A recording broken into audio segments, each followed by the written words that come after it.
নমস্কার। আজকে আমরা সিংহ রাশির বিষয় নিয়ে আলোচনা করব।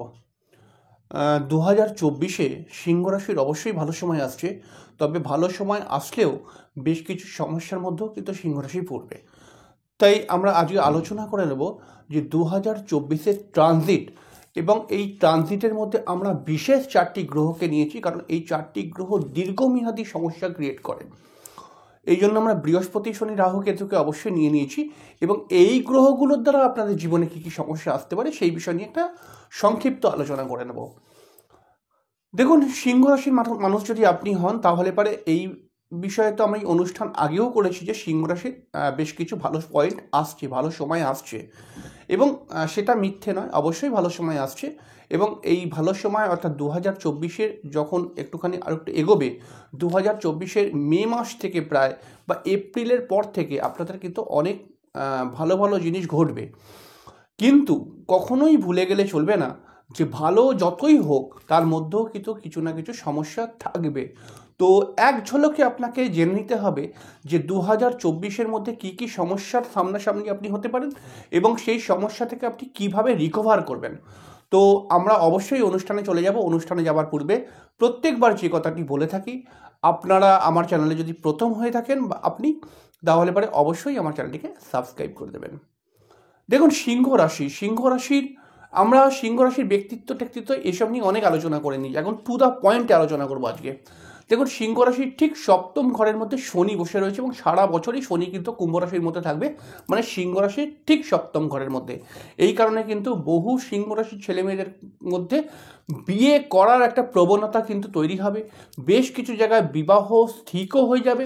কিন্তু যেহেতু শনি আছে, সেই কারণে যদি আপনি একটুখানি ছাড় দিয়ে দেন, তাহলে পারে কিন্তু আপনি ধরুন যাকে বিয়ে করবেন তার সম্পর্কে একটু ভালো করে খোঁজ খবর না নিলেন না, হ্যাঁ, বা জটক বিচার করলেন না, তাহলে কিন্তু আপনি সমস্যায় পড়তে পারেন। এই দিকটা সতর্ক থাকতে হবে।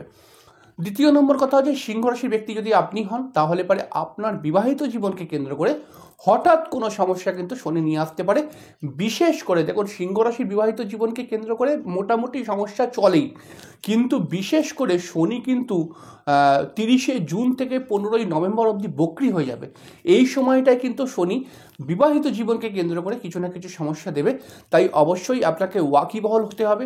দেখুন, ব্যাপার হচ্ছে সিংহ রাশির আপনি ব্যক্তি, আপনার বলা যেতে পারে যে আপনার একটু মাথা গরম তো রয়েছে এবং একটা অভিমানের ব্যাপার কিন্তু রয়েছে, আপনার ইগোর ব্যাপারটা কিন্তু অনেকটা বেশি রয়েছে। তো এই সমস্ত জিনিসের জন্য আপনার কিন্তু মাঝে মধ্যেই বিবাহিত জীবনকে কেন্দ্র করে কিছু না কিছু সমস্যা অনেক সময় চলে আসতে দেখা গেছে। কিন্তু ব্যাপারটা হচ্ছে, সিংহ রাশির ঠিক সপ্তম ঘরের মধ্যে শনি যখন সপ্তম ঘরে থাকে, আমি যখন শিক্ষামূলক অনুষ্ঠান করব তখন আমি বিষয়গুলো বোঝাবো যে শনি যখন সপ্তম ঘরে থাকে তখন কিন্তু শনি পারিবারিক সমস্যাও কিন্তু নিয়ে আসে। তাহলে আপনি যদি সিংহ রাশির ব্যক্তি হন, তাহলে পারে কিন্তু আপনার পরিবার কেন্দ্রিক কোনো সমস্যা আসতে পারে। মায়ের কিছু শরীর স্বাস্থ্য খারাপ, মায়ের কিছু ব্যথার সমস্যা, এগুলো কিন্তু ক্রিয়েট হতে পারে। সেই ক্ষেত্রে আপনাকে অবশ্যই সতর্কতা অবলম্বন করতে হবেই। যদি অবলম্বন না করেন তাহলে পারে কিন্তু হঠাৎ সমস্যা চলে আসতে পারে। তাহলে পারে এখানে যদি আপনার মায়ের কিছু শারীরিক সমস্যা ক্রিয়েট হয়, যদি আপনার কিছু পারিবারিক সমস্যা ক্রিয়েট হয়, সেক্ষেত্রে কি করতে হবে আমি তো লাস্টে বলবো, কিন্তু এরকম ব্যাপার কিন্তু আসতে পারে। তাই আপনাকে খুব সংযত হয়ে কিন্তু 2024টা চলতে হবে এবং 2024-এর লাভটা আপনাকে নিয়ে নিতে হবে এবং যে সমস্ত সমস্যাগুলো আছে সেই সমস্যার মধ্যে আপনি খুব ম্যানেজ করে আপনাকে এগিয়ে যেতে হবে, নইলে কিন্তু আপনি সমস্যায় পড়ে যেতে পারেন।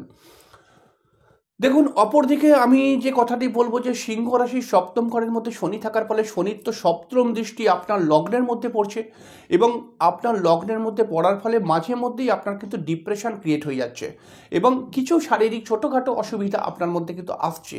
তো এই জায়গাটায় আপনি ডিপ্রেশনকে কাটাবার জন্য ভালো ভালো গান শুনতে পারেন বা একটু এন্টারটেনমেন্ট, বন্ধুবান্ধবের সঙ্গে একটুখানি হাসাহাসি এন্টারটেনমেন্ট এগুলো করতে পারেন, ভালো হবে। এছাড়াও কিন্তু যদি বড় ধরনের কোনো বড় ধরনের বলতে কি দীর্ঘদিন ধরে একটা সমস্যার মধ্যে ভুগছেন বা ডিপ্রেস হয়ে পড়ছেন, তাহলে আপনি ডাক্তারের সঙ্গে অবশ্যই কনসাল্ট করুন। তো দেখুন, সিংহ রাশির ঠিক অষ্টম ঘরের মধ্যে রাহু রয়েছে। আমি কালকে রাহুর প্রোগ্রাম আপলোড করব, তো তখন আপনি হয়তো বুঝতে পারবেন যে রাহু অষ্টম ঘরের মধ্যে সব থেকে ডেঞ্জারাস ফল দেয়। এবং অষ্টম ঘরের মধ্যে যখন রাহু আসে একটি না একটি নেগেটিভ ঘটনা আপনার জীবনে ঘটিয়েই দেবে অষ্টম ঘরে রাহু। তো অষ্টম ঘরে রাহু কিন্তু হঠাৎ লস করিয়ে দেয়। অষ্টম ঘরে রাহু কিন্তু আপনাকে আপনার ভিতরে একটা মানে লোভ নিয়ে আসার চেষ্টা করে। মানে আপনি কোথাও মানে প্রলোভনে পড়ে গেলেন, বা কিছু টাকা আপনাকে বন্ধুবান্ধব বললো কি এই জায়গাটা ইনভেস্ট কর, তাহলে তুই হয়তো বেশি টাকা পাবি, আপনি ইনভেস্ট করে দিলেন, তাহলে পরে ওই ইনভেস্ট চোট হয়ে গেল। বা আপনি হয়তো কোনো মেয়েকে দেখে আপনার এত মানে একদম বিশাল ভালো লেগে গেল, আপনি বিয়ে করবেন বলে মেয়ে খুঁজছেন এবং সেই মেয়েটাই আপনার জীবনকে বরবাদ করে দিল। এরকম ঘটনা কিন্তু অনেক পাওয়া গেছে। তাই এই জায়গাগুলো কিন্তু একটু সতর্ক থাকবেন। মেয়েটি যতই সুন্দর হোক খুব তাড়াতাড়ি কিন্তু গলবেন না। অবশ্যই কিন্তু তার একটা ভালো অ্যাস্ট্রোলজার থেকে জোটক বিচার করবেন যে আপনার বিবাহের জন্য সে যোগ্য কিনা। এছাড়াও রাহু যখন আপনাদের অষ্টম ঘরের মধ্যে বসে রয়েছে, তখন কিন্তু রাহু সরাসরি আপনাদের দ্বাদশ ঘরের মধ্যে দৃষ্টি দিচ্ছে এবং আপনাদের চতুর্থ ঘরের মধ্যে দৃষ্টি দিচ্ছে। এর ফলে কিন্তু মাঝে মধ্যেই আপনার মায়ের সঙ্গে আপনার বাক বিতর্কতা চলে আসতে পারে, মায়ের মাথা গরম আসতে পারে। এবং আপনার দ্বাদশ ঘরের মধ্যে রাহুর দৃষ্টি থাকার ফলে এবং সেকেন্ড হাউস ঘরে রাহুর দৃষ্টি থাকার ফলে আপনার কিন্তু হঠাৎ কিছু আর্থিক ব্যয় এবং পরিবারের অন্য কোনো সদস্য হয়তো দেখা গেল যে কোনো তার শারীরিক প্রবলেমের জন্য আপনার কিছু টাকা পয়সা খরচা হয়ে গেল, এরকম ব্যাপার কিন্তু হতে পারে। তাহলে পরে যদি হয় তাহলে পরে আপনাকে খুব বুদ্ধি সহকারে, দেখুন প্রথম নম্বর কথা বলছি, যখন পারিবারিক সমস্যাগুলো নিয়ে আসবে রাহু কিন্তু 2024-এ পারিবারিক সমস্যা আনবে এবং মায়ের মাথা গরম করবেই, এটা আপনি দেখে রাখবেন। এবং এই সমস্যাগুলোর মধ্যে আপনাকে খুব মানে খুব করে হ্যান্ডেল করতে হবে সমস্যাটাকে বুদ্ধি খাটিয়ে। কারণ হচ্ছে যে রাহু কিন্তু আপনার মায়ের মধ্যে একটা ঝগড়া ঝামেলা লাগিয়ে দেওয়ার চেষ্টা করবে। তো এখানে আপনাকে কুল হয়ে, হ্যাঁ হতে পারে যে আপনার মা হয়তো যা ইচ্ছা তাই আপনাকে বলছে, কিন্তু আপনি শান্ত থাকুন, চিল্লাচিল্লি করবেন না, আপনি চুপচাপ থাকুন, তাহলে পরে সমস্যাটা কমবে বা আপনার মা কিন্তু একটা সময় থেমে যাবে। তো বিষয় হচ্ছে যে আমি অনুষ্ঠানটা এমনভাবেই করছি যে যাতে আপনি দেখুন, সব সমস্যার জন্য জ্যোতিষীর কাছে যাওয়াটা ঠিক নয়। আমার যা মনে হয় কিছু সমস্যা আপনাকে বুদ্ধি খাটিয়ে চলতে হবে এবং সমস্যাটা আসছে এটাই যদি আগে থাকতে আপনি জেনে নেন, তাহলে পরে আপনি একটা প্ল্যানিং করে নিতে পারেন।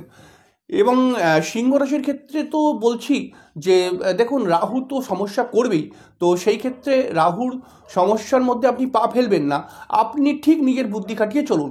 এর জন্য আপনাকে বৃহস্পতি কিন্তু সহযোগিতা করবে, কারণ বৃহস্পতি 9th হাউসে থাকবে আপনার মানে এপ্রিল মাস অবধি। কিন্তু বৃহস্পতি এপ্রিল মাসের পর থেকে মানে মে মাস থেকে আপনাদের দশম ঘরে চলে যাবে। এই দশম ঘরে গেলে পরে বৃহস্পতি সরাসরি একটি দৃষ্টি চতুর্থ ঘরের মধ্যে দেয়। তাহলে দশম ঘরের মধ্যে যখন বৃহস্পতি আসবে, বৃহস্পতি অবশ্যই আপনার কর্মপ্রাপ্তি করাবে। যারা নতুন কর্ম খুঁজছে তাদের কর্মপ্রাপ্তি হবে, বা কিছু পারিবারিক মাঙ্গলিক অনুষ্ঠান আসতে পারে, বা কিছু আপনাদের প্রমোশন আসতে পারে, নতুন নতুন কাজের অফার আসতে পারে নতুনভাবে। কিন্তু এই সবই তো ভালো, কিন্তু এর মধ্যে খারাপ কি? এর মধ্যে খারাপ হচ্ছে একটা ওভার কনফিডেন্স কিন্তু আপনাকে ড্যামেজ করে দিতে পারে। কারণ বৃহস্পতি যখন দশম ঘরে আসে তখন কিন্তু শাস্ত্রের একদল লোক বলেছে খুবই ভালো, আর একদল লোক বলেছে কিন্তু ভালো নয়। কারণ হচ্ছে যে বৃহস্পতি দশম ঘরে আসলে পারে সেই জাতকের মধ্যে ওভার কনফিডেন্স এসে যায়। ওভার কনফিডেন্স কেমন? যে আমার কোনো কাজবাজের মানে সমস্যা নেই, আমি এটাকে ছেড়ে অন্যটা পট করে ধরে নিতে পারবো, এবং সেই কনফিডেন্সে সে একটা কাজ ছেড়েও দিল, পরের কাজটা আর পাচ্ছে না। এরকম প্রবলেম কিন্তু হয়। তাই জন্য কাজের ব্যাপারটাকে খুব ভালো করে মানে কিন্তু ধরুন এরকম হলো যে আপনি মনে করলেন যে আমার মধ্যে তো অনেক যোগ্যতা আছে, তাহলে আমি এই কাজটা ছেড়ে দিই, ছেড়ে আবার একটু ইন্টারভিউ দিলে আমি 1-2 মাসের মধ্যে আবার একটা নতুন কাজ পেয়ে যাব। তো অবশ্যই আপনি পেয়ে যেতে পারেন, কিন্তু বৃহস্পতি দশম ঘরে থাকার ফলে আপনি কিন্তু নাও পেতে পারেন। কারণ শনি আপনার লগ্নকে দেখছে, শনি আপনার লগ্নকে দেখে আপনাকে কিন্তু কিছু না কিছু বাধা দেওয়ার চেষ্টা করবে। যা কাজ করতে যাবেন কিছু না কিছু বাধা পড়ে যাচ্ছে। তাহলে পরে এই ব্যাপারগুলোকে আপনাকে খুব বুদ্ধি খাটিয়ে চলতে হবে, তাহলেই আপনি সাকসেস হবেন। জ্যোতিষের কোনো রেমেডি আপনাকে সাকসেস করতে পারবে না, আপনাকে শুধুমাত্র বুদ্ধি খাটিয়ে চলতে হবে। 2024 এরকম ছোট ছোট প্রবলেম কিন্তু আসবে আপনার জীবনে, আপনি দেখবেন আসবেই কিন্তু। এবং এই প্রবলেমগুলোকে আপনি নিজের মতো করে হ্যান্ডেল করবেন যে কিভাবে আমি এখান থেকে বেরিয়ে চলে যাব। দেখুন, অযথা মাথা গরম করবেন না এবং নিজের ধৈর্য হারাবেন না। এটা কিন্তু আপনি মাঝে মধ্যেই আপনার মাথা গরম হয়ে যায়, আপনি ধৈর্য হারিয়ে ফেলেন। তো এইটা কিন্তু করলে চলবে না। 2024-এর থেকে আপনাকে পুরো লাভ ওঠাতেই হবে। এর জন্য কিন্তু আপনাকে একটু বুদ্ধি খাটিয়ে চলতে হবে। এবং রাহু যখন অষ্টম ঘরে আছে, এই জন্য ওং রাং রাহবে নমঃ এই মন্ত্রটা কিন্তু আপনি প্রতিদিন 108 বার করে জপ করার চেষ্টা করুন। যদি না পারেন, যদি একান্তই না পারেন, ধরুন আপনি কোনো মহিলা বা যাই হোক আপনার বিভিন্ন কাজের জন্য আপনি পারছেন না, তখন কিন্তু আপনি কমসে কম 28 বার করে পাঠ করবেনই করবেন। তাহলে রাহু কিন্তু অষ্টম ঘরেতে দু রকমের প্রবলেম দেয়। অনেক সময় দেখা গেছে রাহু কিন্তু অষ্টম ঘরের মধ্যে পারিবারিক সমস্যা নিয়ে আসে, বা রাহু কিন্তু অষ্টম ঘরের মধ্যে হঠাৎ কোনো দুর্ঘটনা ঘটিয়ে দেয়, হঠাৎ টাকা পয়সা লস করিয়ে দেয়। তো এই জায়গাটা কিন্তু ভালো করে খেয়াল করে আপনাকে চলতে হবে। এবং রাহুর বীজ মন্ত্র আপনি জপ করুন, ওং রাং রাহবে নমঃ। এছাড়াও কিন্তু শনি আপনাদের লগ্নের ঠিক সপ্তম ঘরে থাকবে বা রাশির ঠিক সপ্তম ঘরে থাকবে। এই সপ্তম ঘরে শনি যখন থাকে, সপ্তম ঘরে একটি মারক স্থান, এবং শনি এখানে থাকলে পারে শনি যে আপনাকে মেরে দেবে এরকম নয়, শনি কিন্তু আপনাকে সমস্যা দিতেই থাকবে কিছু না কিছু। তো লাভ তো অবশ্যই দেবে, কিন্তু সমস্যাটাও কিন্তু এর পেছনে লুকিয়ে আছে। তো এই ক্ষেত্রে কিন্তু আপনাকে বিশেষভাবে শনির বীজমন্ত্র জপ করতে হবে, ওং সং শনিশ্চরায় নমঃ। এই মন্ত্রটা আপনাকে জপ করতে হবে। এটা 108 বার করে প্রত্যেক দিন করার চেষ্টা করুন, এবং নয় প্রতিদিন 28 বার করে করুন, এবং শনিবার দিনকে 108 বার করুন।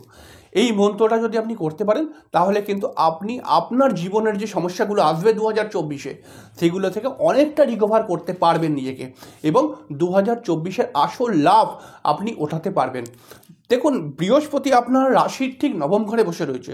নবম ঘরের মধ্যে বৃহস্পতি বসে থাকলে পারে একটা কিন্তু গুরু কৃপা, একটা কিন্তু ভগবানের আশীর্বাদ, পূর্বপুরুষের আশীর্বাদ, যাই বলুন না কেন, এটা পাওয়া যায়, এবং এটাই আমাদের সবথেকে প্লাস পয়েন্ট হয়ে দাঁড়ায়। তাই জন্য কিন্তু অবশ্যই আপনারা ভগবানের প্রতি ভক্তি রাখুন, মা বাবার প্রতি ভক্তি রাখুন, তাহলে কিন্তু আপনার সব সমস্যা কেটে যাবে। এবং দেখুন, আপনাদের যারা যে সমস্ত সিংহ রাশির মানুষ যাদের পিতা হয়েছে, তাদের পিতাদের কোনো স্বাস্থ্যর সম্পর্কে কোনো সমস্যাও আসতে পারে। কারণ হচ্ছে যে নবম ঘর থেকে আমরা পিতা বিচার করি, আর অষ্টমপতি নবমে চলে এসছে, যার ফলে কিন্তু আপনাদের পিতার হঠাৎ শারীরিক সমস্যা এসে যেতে পারে। তাই বছরের প্রথমেই আপনাকে অ্যালার্ট করে দিলাম।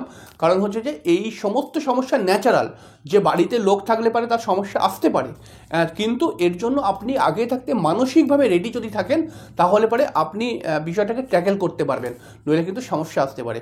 তো এইটুখানি সামান্যই ইনফরমেশন দিলাম। এছাড়াও কিন্তু সিংহ রাশির অনেক দিক থেকে ভালো ফলও পাবে এরা, কিন্তু খারাপ ফলটাও কিন্তু লুকিয়ে আছে। অবশ্যই আপনি জেনে এগিয়ে চলুন, তাহলে পরে আপনি কিন্তু অনেকটাই বিষয়গুলোকে হ্যান্ডেল করে নিতে পারবেন নিজের মতো করে। যাই হোক, এখানে শেষ করলাম। অনুষ্ঠানটি কেমন লাগলো অবশ্যই জানাবেন। তো আজ এখানে শেষ করলাম, পরের দিন আবার দেখা হবে। ততক্ষণের জন্য অবশ্যই নমস্কার, আর সাবস্ক্রাইবটা কিন্তু অবশ্যই করবেন।